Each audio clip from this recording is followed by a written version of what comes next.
लोकसभा के अध्यक्ष श्रीमान ओम बिरला जी, राज्यसभा के उपसभापति श्रीमान हरिवंश जी, केंद्रीय मंत्रिपरिषद के मेरे साथी श्री प्रहलाद जोशी जी, श्री हरदीप सिंह पुरी जी, अन्य राजनीतिक दलों के प्रतिनिधिगण, वर्चुअल माध्यम से जुड़े अनेक देशों के पार्लियामेंट के स्पीकर्स, यहां उपस्थित अनेक देशों के एम्बेसडर्स, इंटर पार्लियामेंट्री यूनियन के मेंबर्स, अन्य महानुभाव और मेरे प्यारे देशवासियों, आज का दिन बहुत ही ऐतिहासिक है। आज का दिन भारत के लोकतांत्रिक इतिहास में मील के पत्थर की तरह है। भारतीयों द्वारा भारतीयता के विचार से ओतप्रोत भारत के संसद भवन के निर्माण का शुभारंभ हमारी लोकतांत्रिक परंपराओं के सबसे अहम पड़ाव में से एक है। हम भारत के लोग मिलकर अपनी संसद के इस नए भवन को बनाएंगे और साथियों, इससे सुंदर क्या होगा, इससे पवित्र क्या होगा जब भारत अपनी आजादी के 75 वर्ष का पर्व मनाए तो उस पर्व की साक्षात प्रेरणा हमारी संसद की नई इमारत बने। आज 130 करोड़ से ज्यादा भारतीयों के लिए बड़े सौभाग्य का दिन है, गर्व का दिन है, जब हम इस ऐतिहासिक पल के साक्षी बन रहे हैं। साथियों, नए संसद भवन का निर्माण नूतन और पुरातन के सह अस्तित्व का उदाहरण है।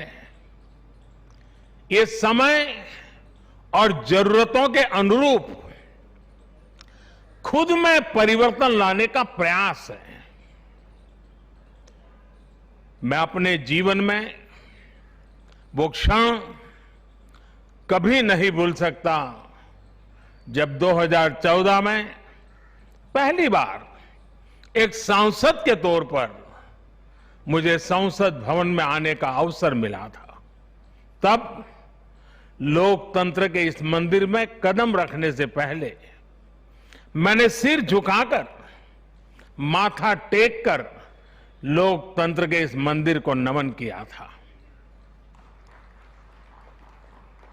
हमारे वर्तमान संसद भवन ने आजादी के आंदोलन और फिर स्वतंत्र भारत को गढ़ने में अपनी अहम भूमिका निभाई है। आजाद भारत की पहली सरकार का गठन भी यही हुआ और पहली संसद भी यहीं बैठी। इसी संसद भवन में हमारे संविधान की रचना हुई, हमारे लोकतंत्र की पुनर्स्थापना हुई।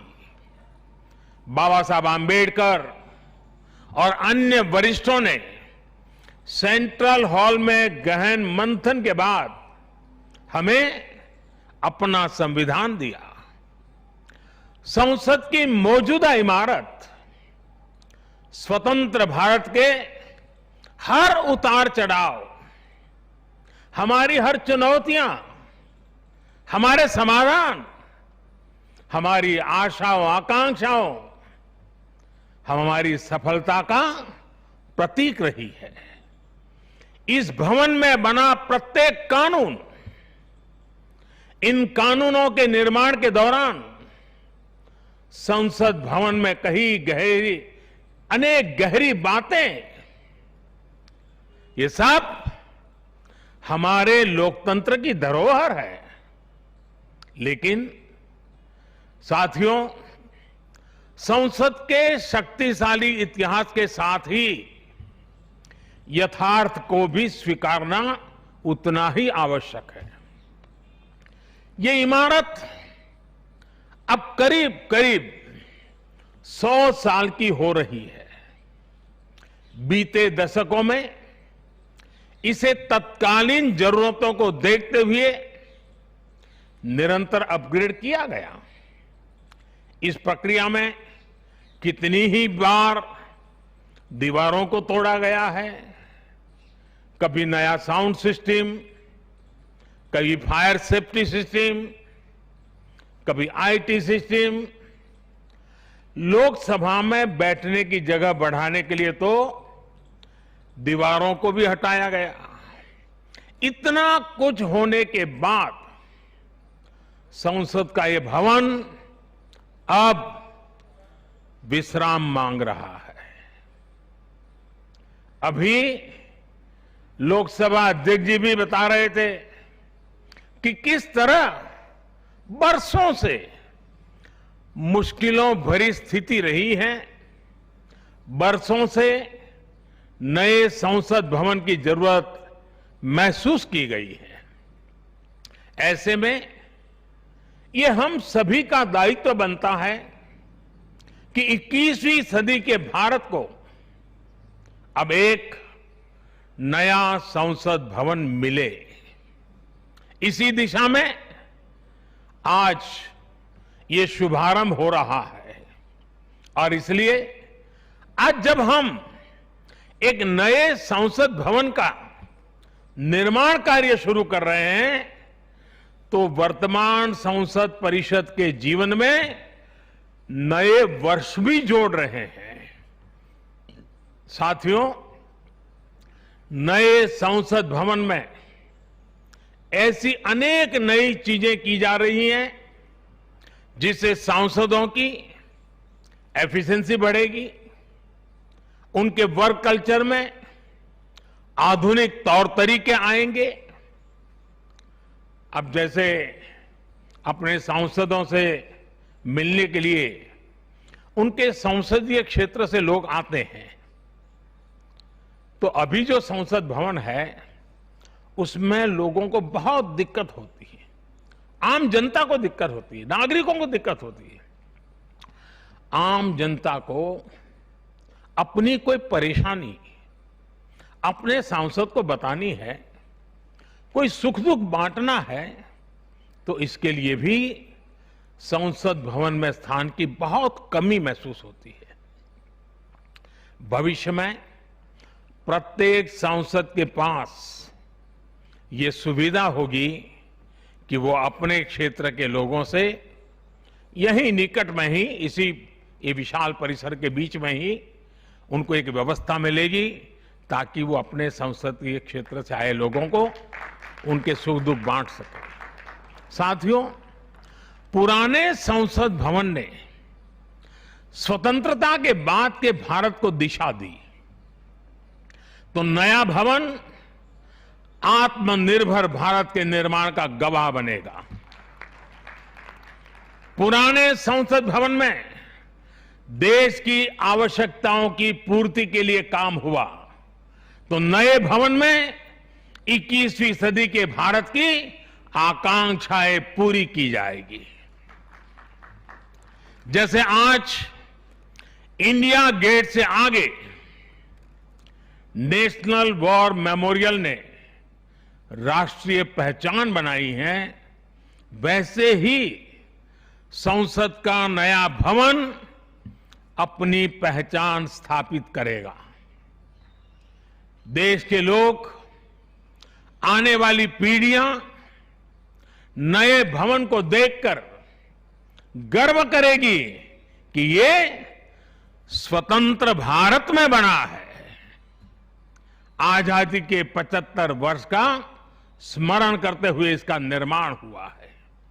साथियों, संसद भवन की शक्ति का स्रोत उसकी ऊर्जा का स्रोत हमारा लोकतंत्र है।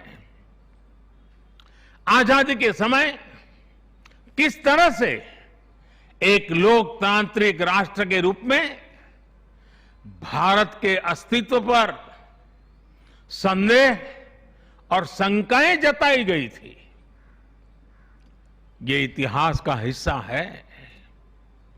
अशिक्षा, गरीबी, सामाजिक विविधता और अनुभवहीनता जैसे अनेक तर्कों के साथ ये भविष्यवाणी भी कर दी गई थी कि भारत में लोकतंत्र असफल हो जाएगा।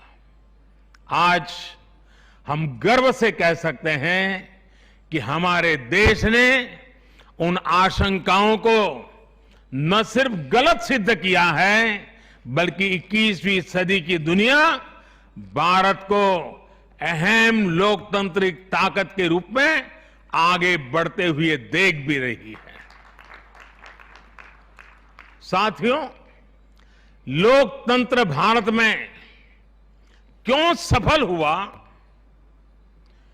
क्यों सफल है और क्यों कभी लोकतंत्र पर आंच नहीं आ सकती, ये बात हमारी हर पीढ़ी को जानना समझना बहुत आवश्यक है। हम देखते सुनते हैं दुनिया में 13वीं शताब्दी में रचित मैग्ना कार्टा की बहुत चर्चा होती है। कुछ विद्वान इसे लोकतंत्र की बुनियाद भी बताते हैं, लेकिन ये भी बात उतनी ही सही है कि मैग्ना कार्टा से भी पहले 12वीं शताब्दी में 12th सेंचुरी में ही भारत में भगवान बसवेश्वर का अनुभव मंटपम अस्तित्व में आ चुका था। अनुभव मंटपम के रूप में उन्होंने लोक संसद का न सिर्फ निर्माण किया था, बल्कि उसका संचालन भी सुनिश्चित किया था। और भगवान बसवेश्वर जी ने कहा था, ಈ ಅನುಭವ ಮಂಟಪ ಜನಸಭಾ ನಾದಿನ ಮಟ್ಟು ರಾಷ್ಟ್ರದ ಉನ್ನತಿಗೆ ಹಾಗೂ ಅಭಿವೃದ್ಧಿಗೆ ಪುರಗಾವಗಿ ಕೆಲಸ ಮಾಡುತ್ತದೆ। यानी ये अनुभव मंटपम एक ऐसी जनसभा है जो राज्य और राष्ट्र के हित में और उनकी उन्नति के लिए सभी को एकजुट होकर काम करने के लिए प्रेरित करती है। अनुभव मंटपम लोकतंत्र का ही तो एक स्वरूप था।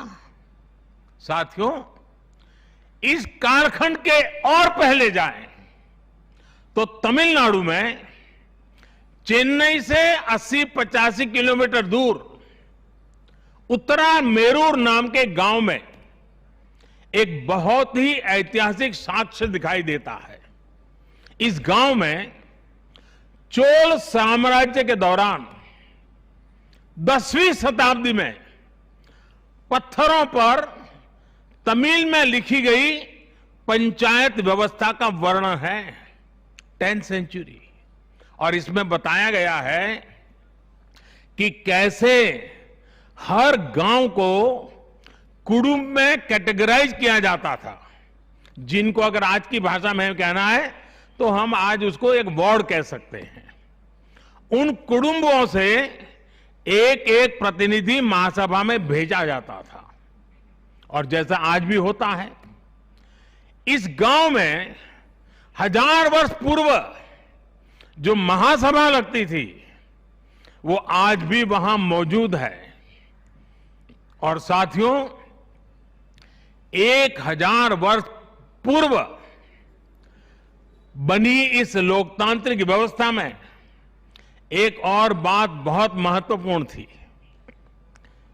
उस पत्थर पे लिखा हुआ है, उस शिलालेख में वर्णन है इसका, और उसमें कहा गया है कि जनप्रतिनिधि को चुनाव लड़ने के लिए अयोग्य घोषित करने का भी प्रावधान था।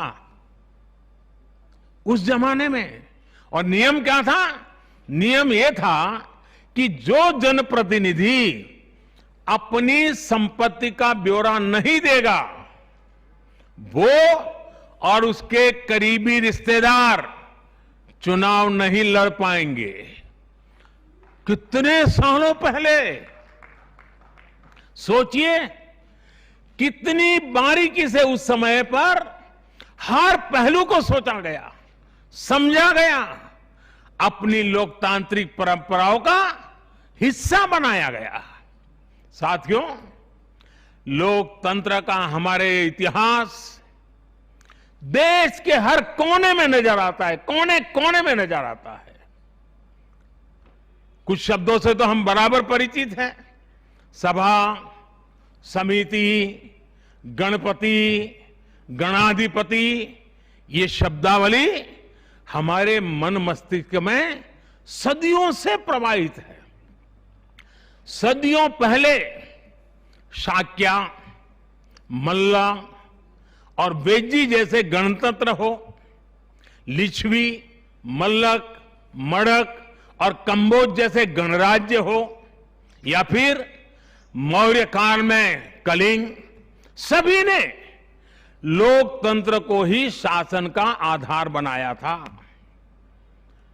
हजारों साल पहले रचित हमारे वेदों में से ऋग्वेद में लोकतंत्र के विचार को समज्ञान यानी समूह चेतना, कलेक्टिव कॉन्शियसनेस के रूप में देखा गया है।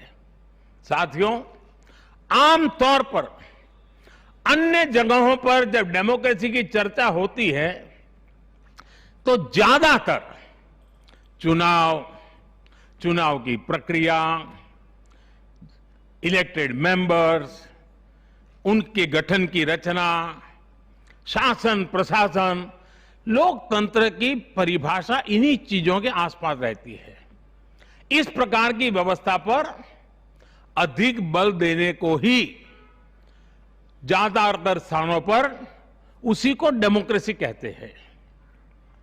लेकिन भारत में लोकतंत्र एक संस्कार है।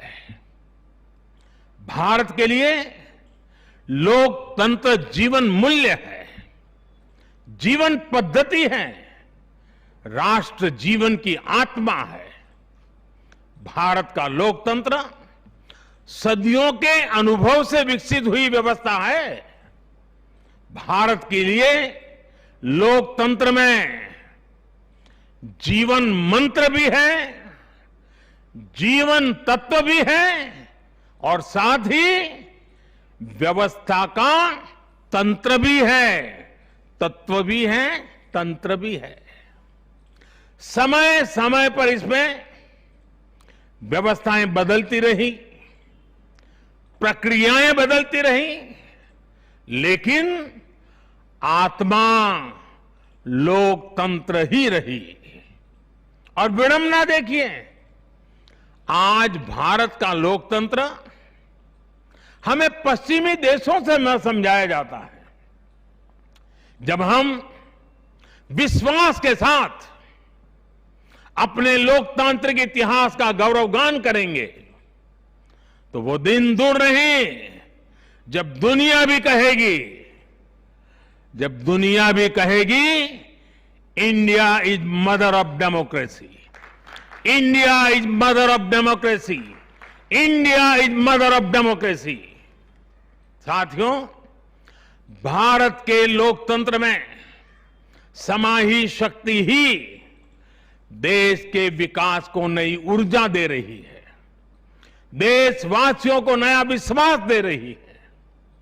दुनिया के अनेक देशों में जहां लोकतांत्रिक प्रक्रियाओं को लेकर अलग स्थिति बन रही है, वहीं भारत में लोकतंत्र नित्य नूतन हो रहा है।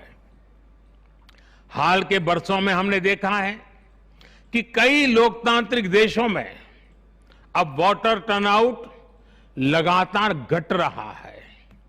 इसके विपरीत भारत में हम हर चुनाव के साथ वोटर टर्नआउट को बढ़ाते हुए देख रहे हैं, बढ़ता हुआ देख रहे हैं।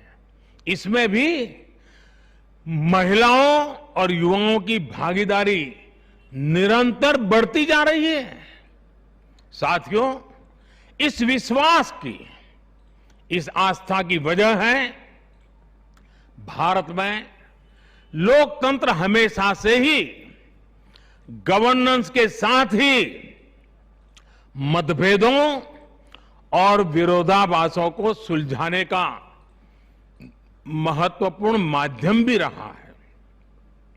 अलग अलग विचार, अलग अलग दृष्टिकोण, ये सब बातें एक वाइब्रेंट डेमोक्रेसी को सशक्त करते हैं। डिफरेंसेस के लिए हमेशा जगह हो, लेकिन डिस्कनेक्ट कभी ना हो, इसी लक्ष्य को लेकर हमारा लोकतंत्र आगे बढ़ा है। गुरु नानक देव जी ने, और बड़ी सटीक बात कही है, गुरु नानक देव जी ने भी कहा है, जब लग दुनिया रही है नानक, जब लग दुनिया रही है नानक, किछु सुनिए किछु कहिए। यानी जब तक संसार रहे तब तक संवाद चलते रहना चाहिए। कुछ कहना और कुछ सुनना, यही तो संवाद का प्राण है, यही लोकतंत्र की आत्मा है। पॉलिसीज में अंतर हो सकता है, पॉलिटिक्स में भिन्नता हो सकती है, लेकिन हम पब्लिक की सेवा के लिए हैं। इस अंतिम लक्ष्य में कोई मतभेद नहीं होना चाहिए।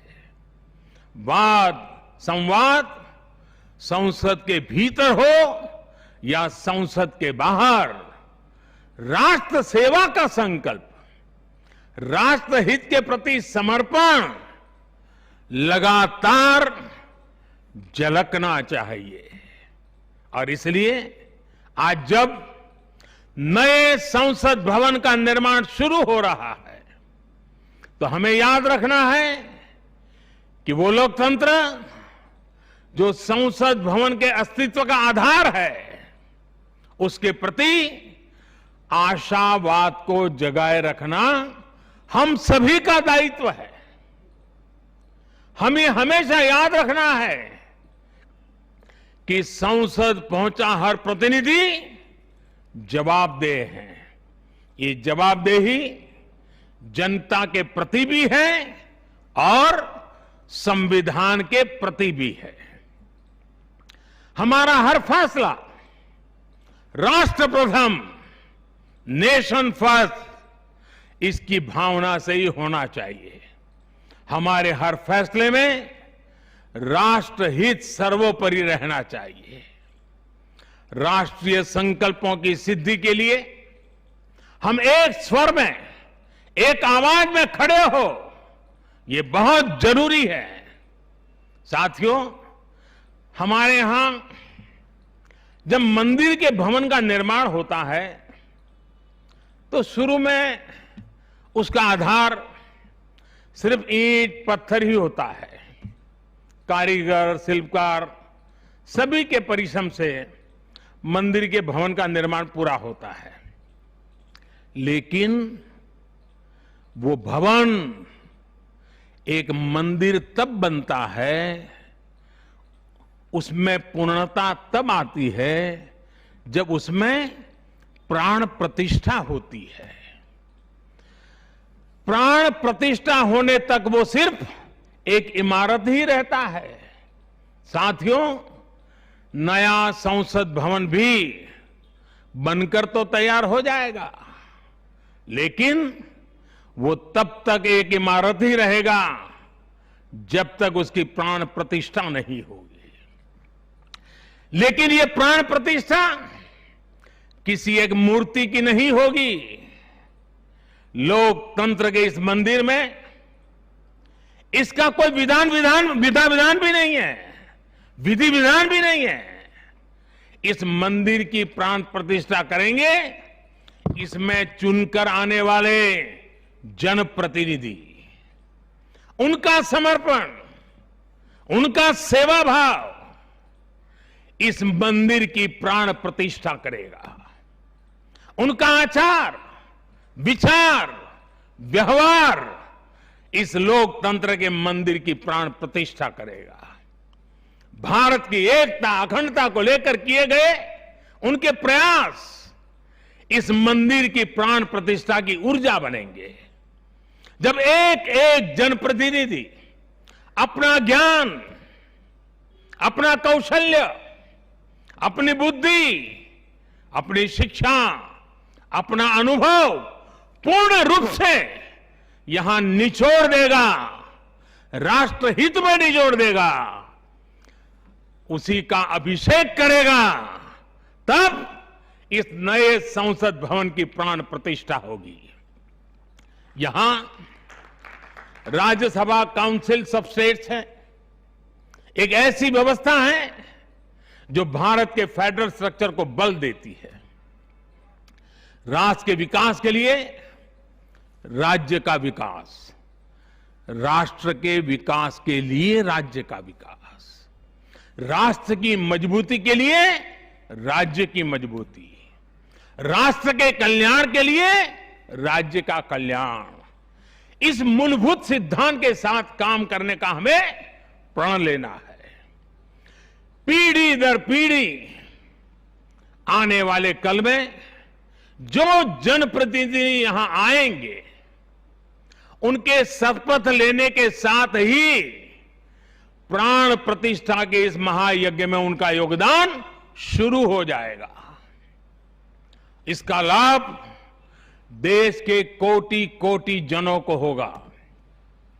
संसद की नई इमारत एक ऐसी तपोस्थली बनेगी जो देशवासियों के जीवन में खुशहाली लाने के लिए काम करेगी, जन कल्याण का काम करेगी। साथियों, 21वीं सदी भारत की सदी हो, यह हमारे देश के महापुरुषों और महान नारियों का सपना रहा है।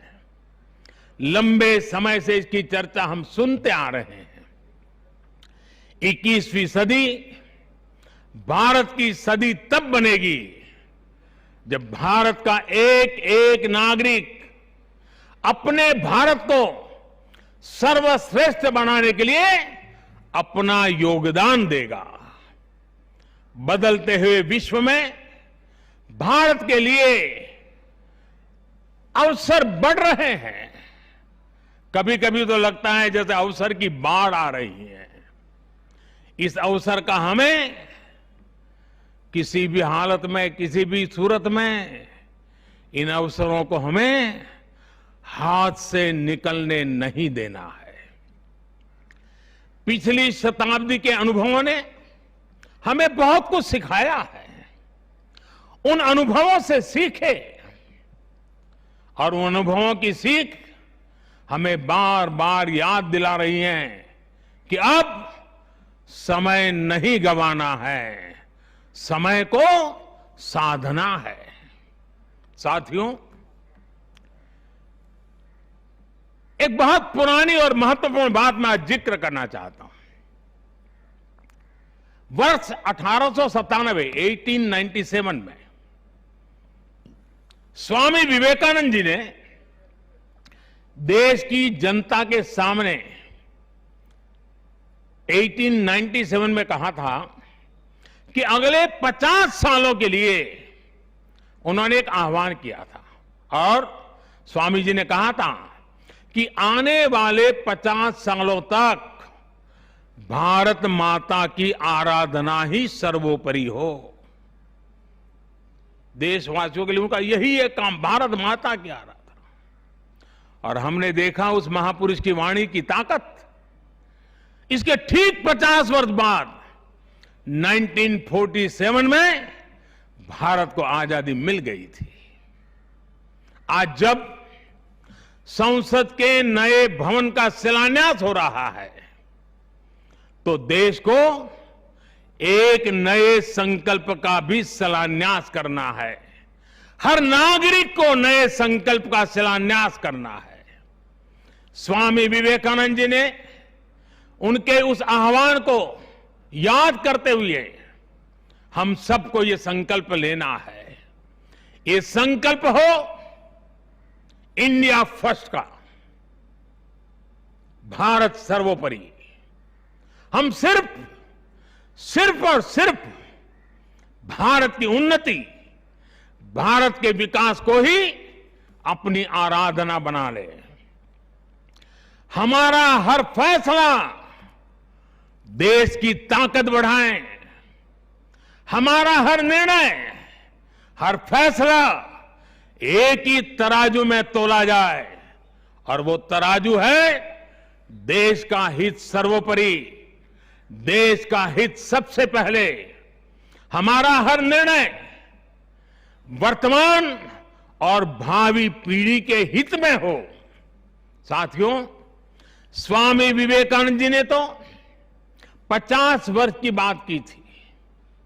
हमारे सामने 25-26 साल बाद आने वाली भारत की आजादी की 100वीं वर्षगांठ है, जब देश वर्ष 2047 में 2047 में अपनी स्वतंत्रता के 100वें वर्ष में प्रवेश करेगा।